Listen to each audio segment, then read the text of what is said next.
We're coming to the next witness. We'd like to call Mr. Peter Hansen. He will deal with the topic United Nations involvement in Palestine from the mandate to the present. Thank you, Peter.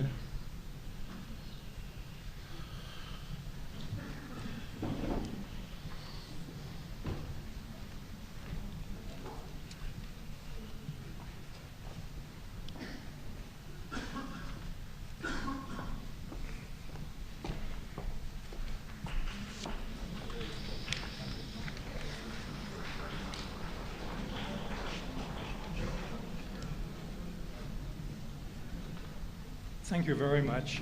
It's a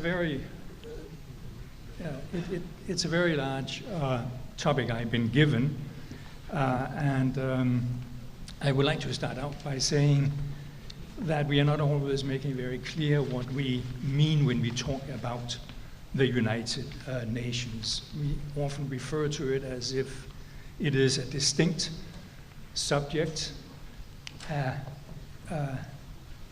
unitary actor that can have motives and that can be blamed for what it does or what it doesn't do. But the UN is many things. As we've seen in New York here in the last week, it is very much a stage in which the politics are being played out, as it were, where other actors use this stage to interact in formulating their policies and deciding on whatever action they want to do individually or collectively. But the UN can also be an actor itself in certain instincts, and we do have to distinguish a bit between what we mean by the UN. I will just emphasize here that it is a conglomerate of fora, of networks, and administrative structures, of governments, increasingly NGOs, experts, civil society, etc. Where each pursue their own interests. And as such, it becomes a bit difficult to share blame and praise for the UN when we are dealing with such a completely amorphous subject as we are.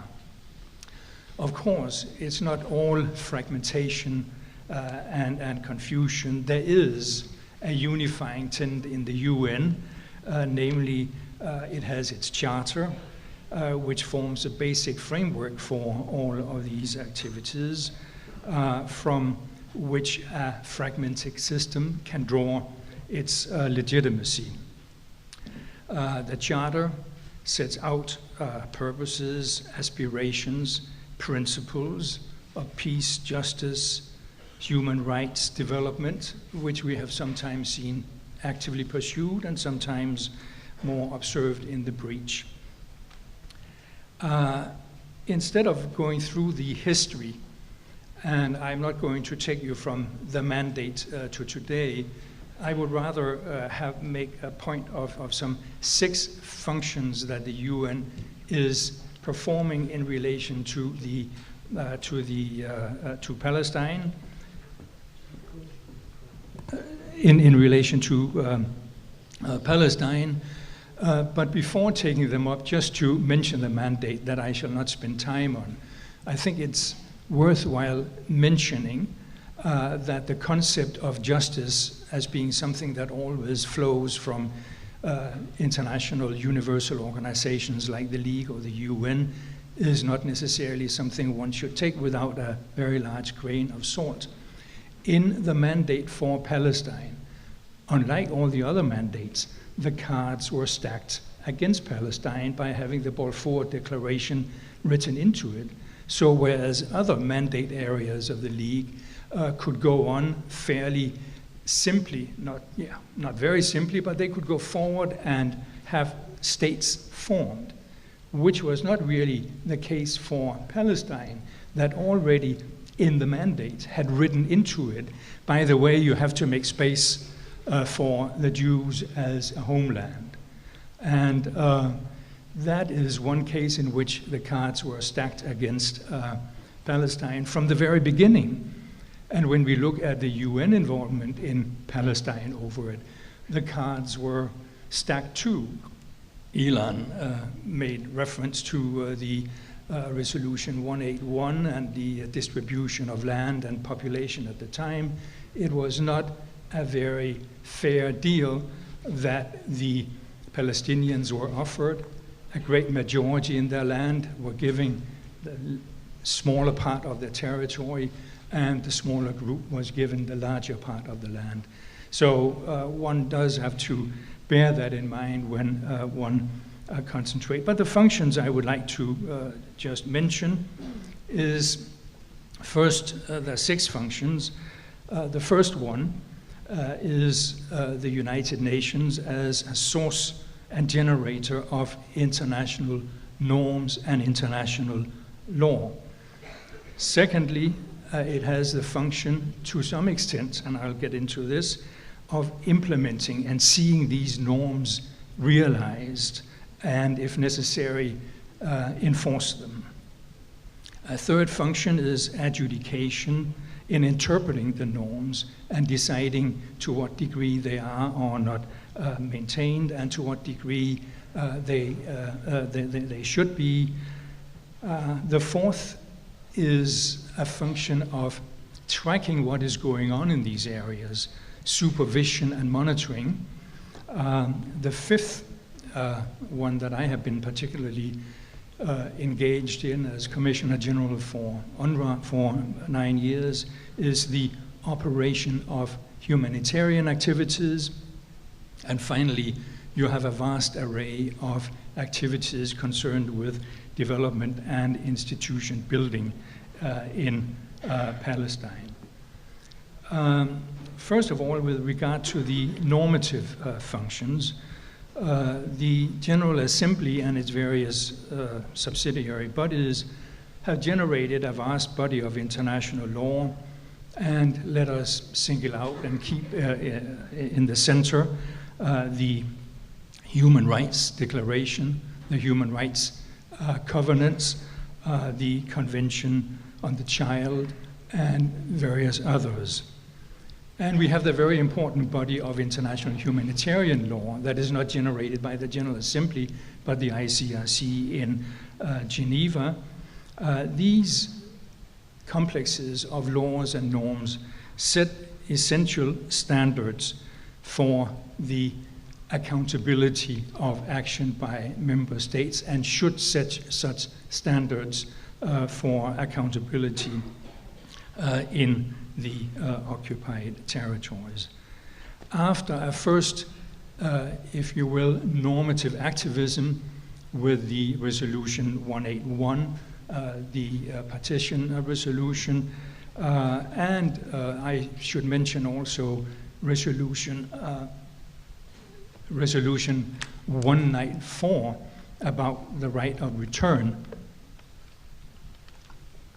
I think of this resolution as the birthright of Palestinian refugees. I have not been able to find a Palestinian child in a refugee camp who could not quote more of Resolution 194 and the rights that endowed them than a Danish child could quote from the Danish institution, or an American child could quote from theirs. That norm and that expression it has been given through the UN is something that is very, very defining for the identity and perception of the rights of Palestinians.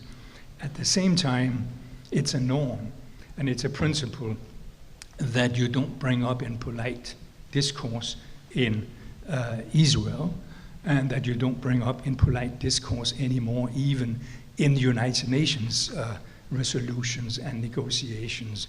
You can refer to relevant resolutions and so on and imply Resolution 194, but you don't even mention it anymore. It has gone so far out of use, almost as being seen as being illegitimate to quote as a basic right of the Palestinians. For a long time, there was a complete lull then in UN engagement with the issue. the Palestinian issue in the UN was basically reduced to a question of humanitarian issues. What do we do with the poor people? How do we feed them and give them tents and what have you for basic survival? And it took a war, namely the 1967 war, to bring the Palestinian issue back in any meaningful form in the UN. And here we again see a UN norm or UN decision being this time formulated and stated by the Security Council, namely a Resolution 242 with its Land for Peace edict setting the framework for all discussions about peace in the area. We have had Palestine now as a fixed agenda item for many years, since Resolution 3236 in '94 that established the right to self-determination, national independence, and sovereignty. And we've had an annual reconfirmation of these Palestinian rights. One might dismiss this as so much more paper going through the UN mill, but if we didn't have it, the Palestinian question might run the risk of the destiny it had from the founding of Israel until the '67 war of being basically forgotten. Now, the activity in the UN on this takes part as a large number of UN resolutions on Palestine, every General Assembly. And it takes place in a series of meetings in the Security Council. So whereas the normative function works, the functions that should help implement these norms have been completely stalemated in the Security Council, and we all know that it has been the United States that has provided a great many vetoes to ensure that complete stalemating. I am not so sure sometimes that this is not sometimes convenient to the Europeans, that they can hide behind the United States and not come out and be counted when they are called upon, because the United States will do the blocking that is necessary in the Council. Then we come to the second function I mentioned, namely realizing these norms, translating them into agreements and into reality, negotiation, in other words. The UN was again very active in the early years with Bernadotte, who was murdered, as we all know, and Ralph Bunche, who succeeded in the armistice negotiations. But again, it very quickly became peripheral to the issue until really the Madrid conference in '91. This is again something that Ilan pointed to, Israel not accepting anybody but themselves to decide what the issues are and how they should be resolved. They can sometimes accept the United States, but other third parties or mediators are not really welcome. In Madrid, and after that in Oslo, then the peace process started, and many of us, I'm sure, even many were critical from the very beginning, were hopeful that this would lead to something, that we have seen a process of bargaining that would lead to some form of justice. I would take issue with that without having time to go into the substantive details of it, but I would like to emphasize that this has not been a process that has been guided by the first function of the UN, namely setting norms, standards, and values. This has very much been a matter of bargaining, horse trading, and making deals without very much attention to whether there was any realization of the justices, the principles, and the values that were expressed in the Charter or in the various resolutions. I don't think I'm speaking unduly negatively when I say that it has this process that is now more and more written in inverted commas, of course, and that's justified, has degenerated into an exercise in futility. And to the people watching this process for the, 22nd year or something like that, for these people and for the people in Palestine, has become a cruel joke. And I can think of it only as a cruel joke every time I hear politicians in Europe and in the United States making great references to the process and trying to give people hope that this process is going to lead anywhere at all.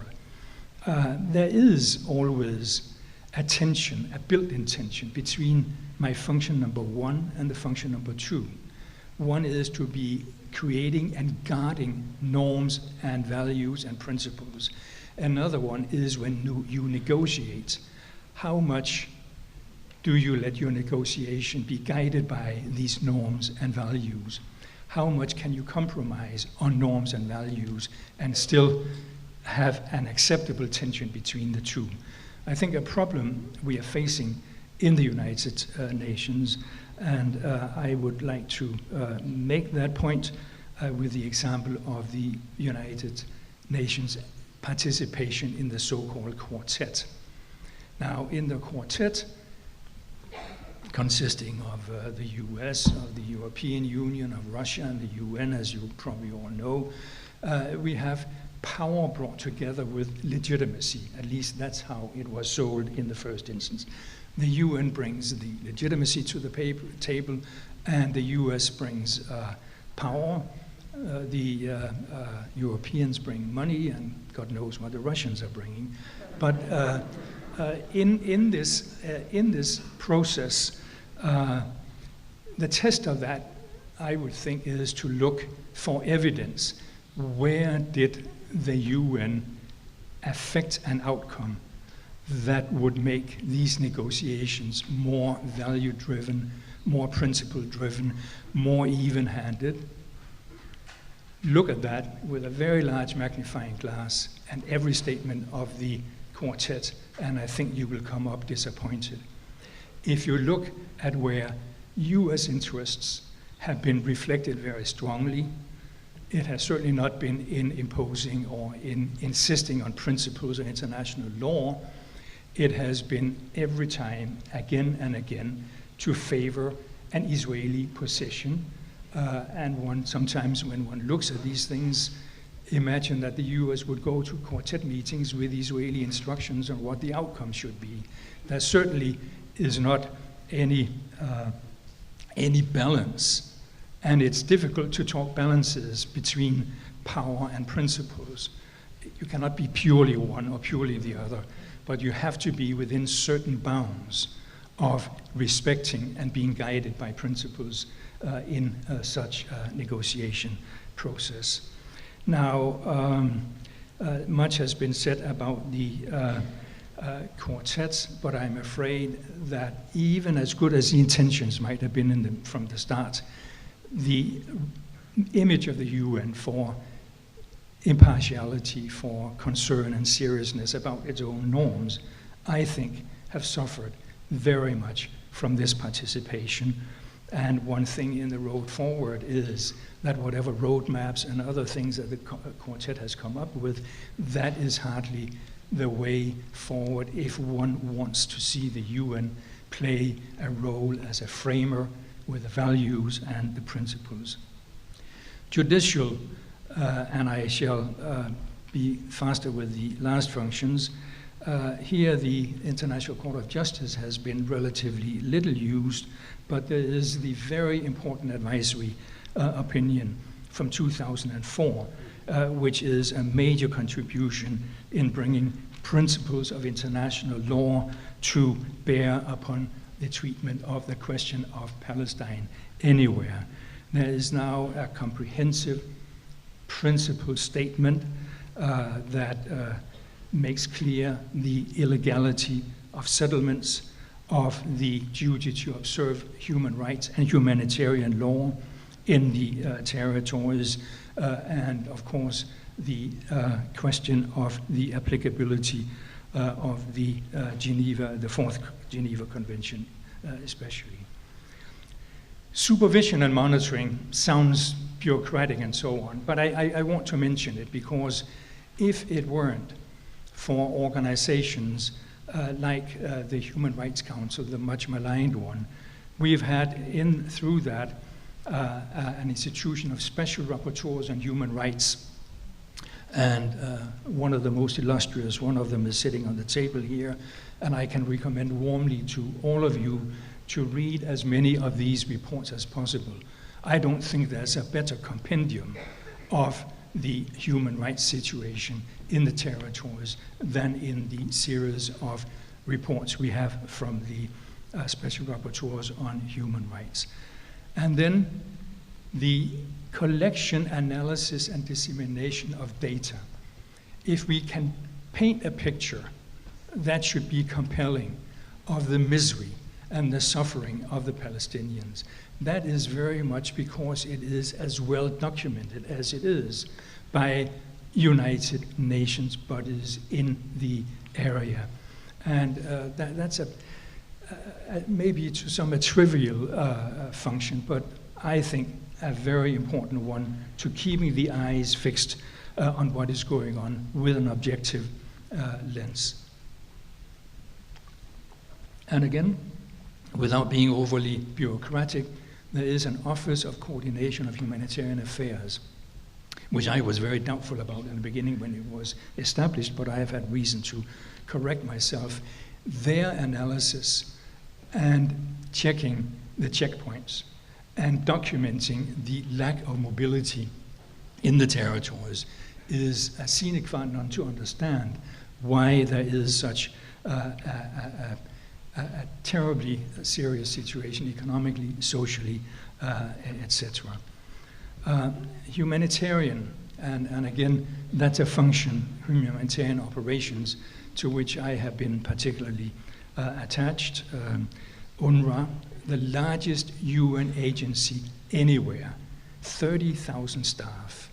Some almost 5 million Palestinians are registered with UNRWA. You cannot go anywhere in the world and see a larger UN presence than you do in the occupied territories.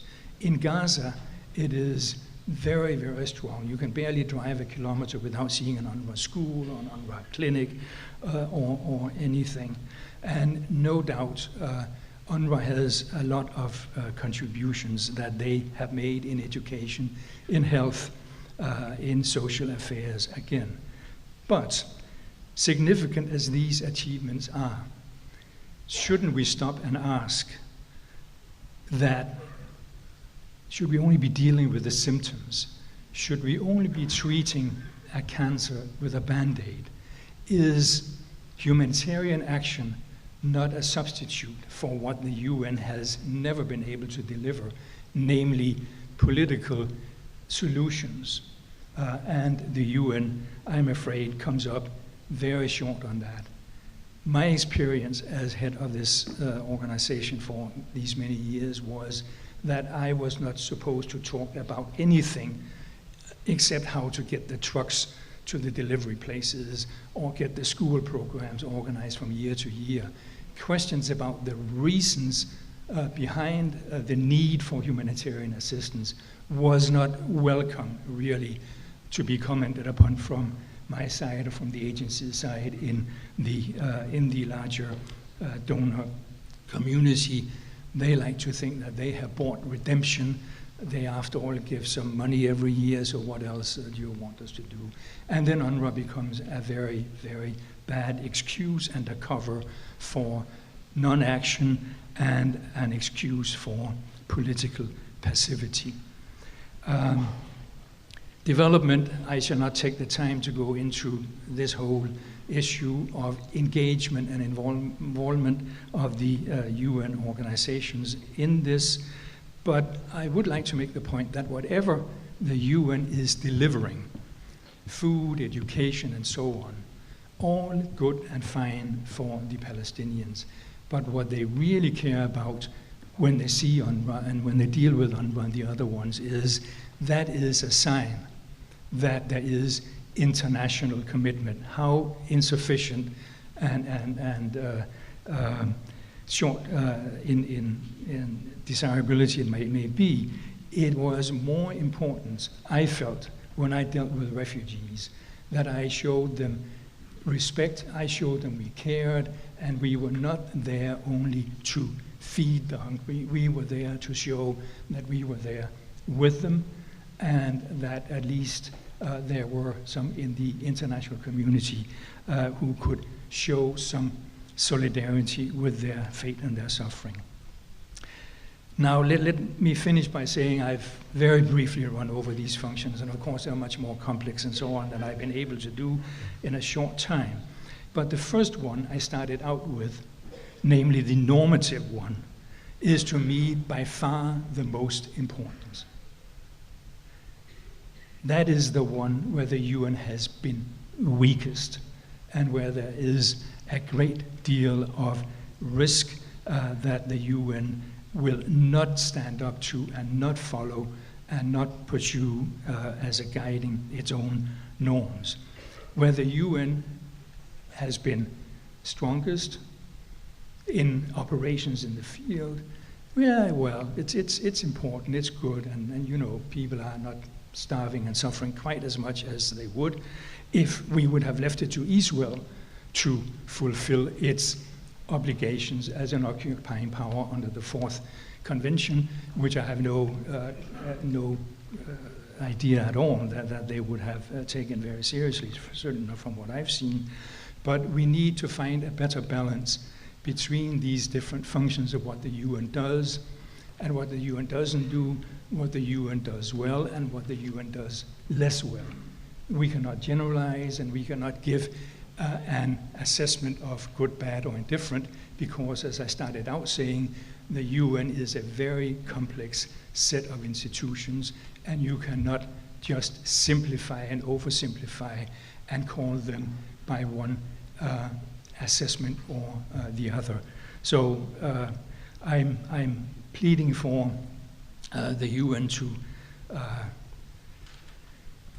to be a bit more balanced in activating, however that is done, its normative principled functions.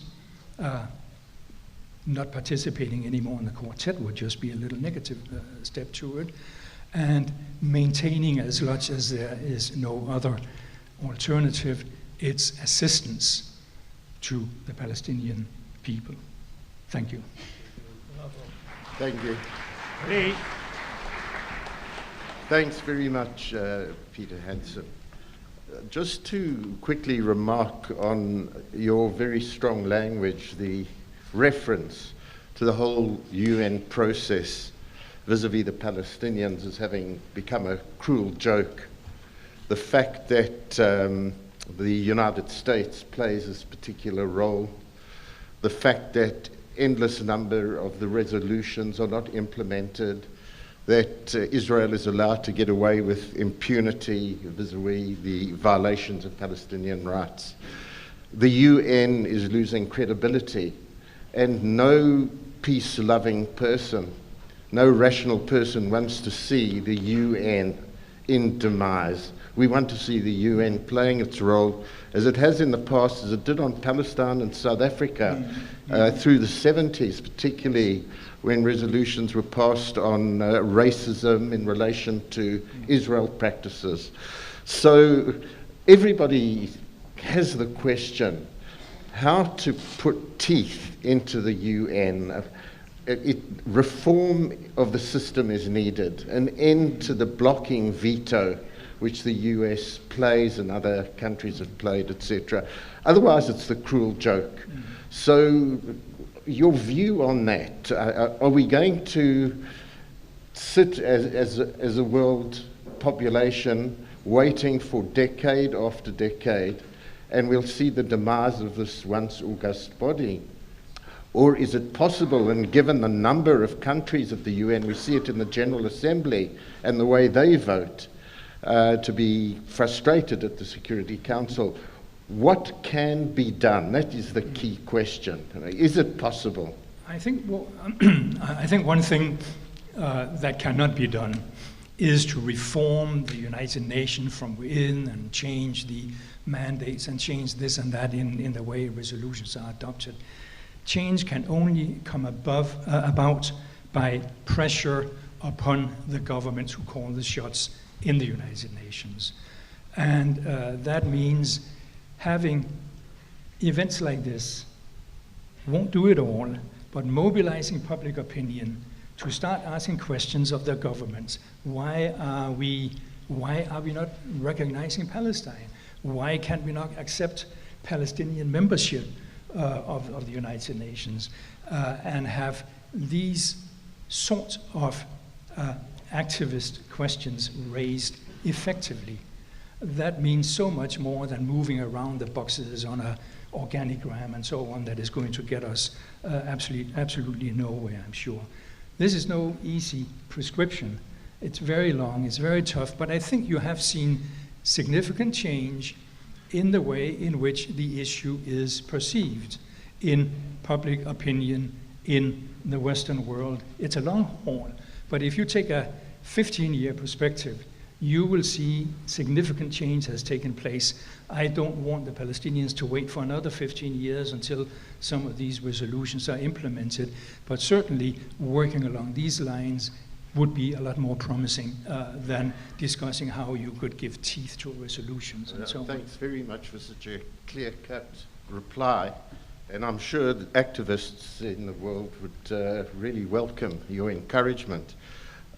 Two quick questions, one from John Dugard, and then I recognize Mike Mansfield as well. But keep it quick and the answer as well so that we can move on. Thank you.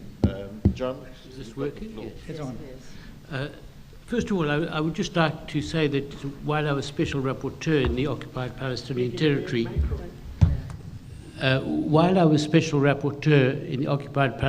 territory, there was one UN institution that was very credible and very popular, and that was UNRWA under the leadership of Peter Hansen. It was the most popular institution in the Palestinian territory, more popular than the Palestinian Authority itself.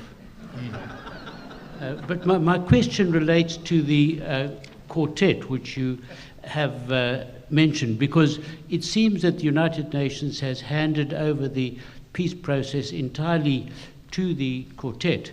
But the strange thing is that the quartet refuses to speak to Hamas, and the United Nations refuses to allow its special envoys and leaders to speak to Hamas. Two questions. Who is responsible for the decision not to speak to Hamas? And secondly, do you believe that peace can be achieved in the region without some overtures towards Hamas and without the United Nations through its representatives speaking to Hamas itself?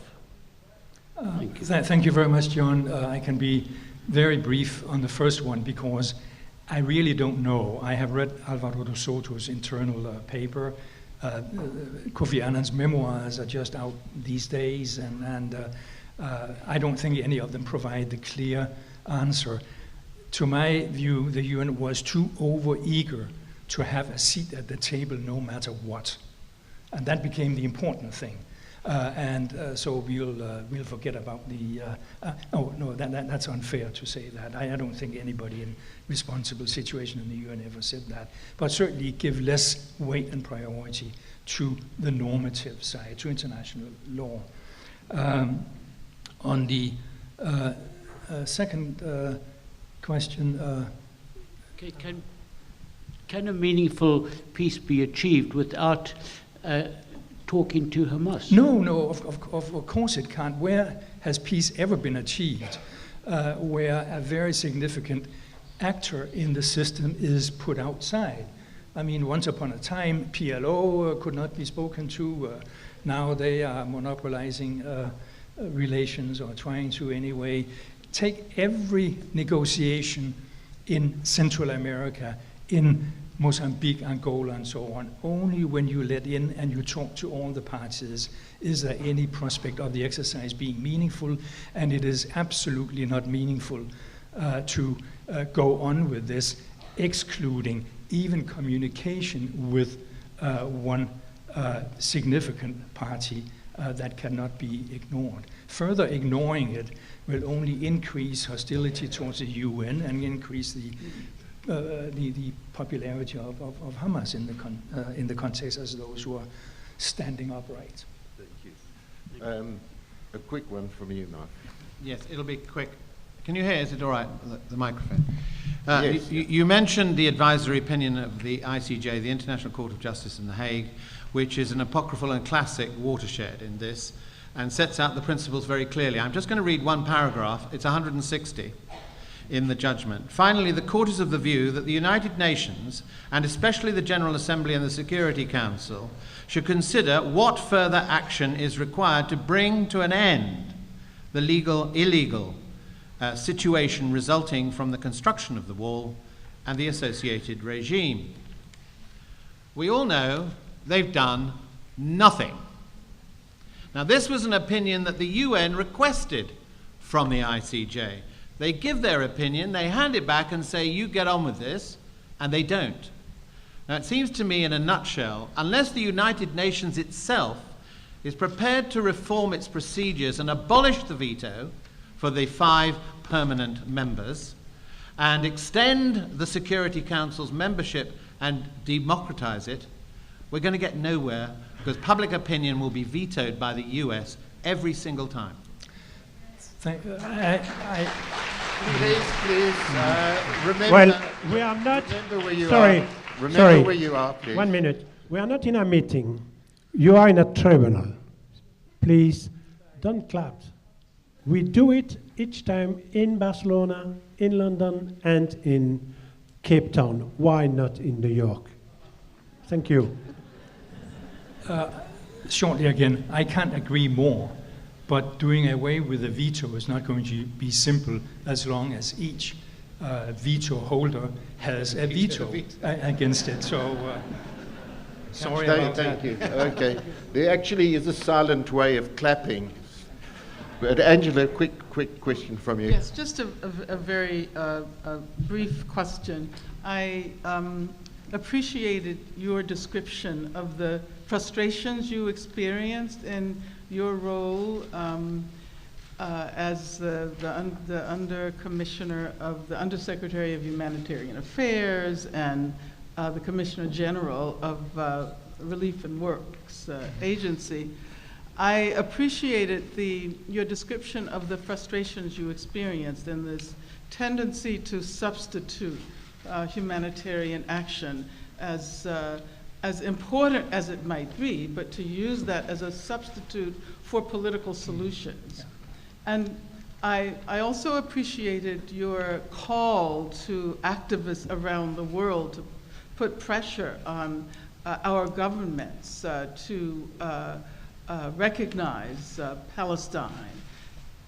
Now, I'm wondering how, and I guess this question relates to John's, whether you think there are certain structures within the United Nations that would militate against these transformations, and how would activists most effectively focus their opposition? What kinds of structural changes might also be called for? Thank you. The UN has a division on Palestinian rights, and they're doing their level best to motivate and mobilize public opinion. Small budget, 2 or 3 meetings around the world every year. That's not going to do much. But I have found, when I've seen the Human Rights Council and the Old Commission in action in Geneva, there's an extraordinary mobilization of NGOs and activists and so on. And I have no doubt that it has influence. If we could see the same sort of thing, I'm sure we'll never see it outside the meeting chambers of the Security Council, that would be one thing, but I don't think that's a way to go. It has to go through opening up, pressuring on national decision points. And there I think it is quite encouraging that public opinion is changing, and I'm sure will continue to change. And I'm just hopeful it won't take forever before that change will be affecting the situation in the territories.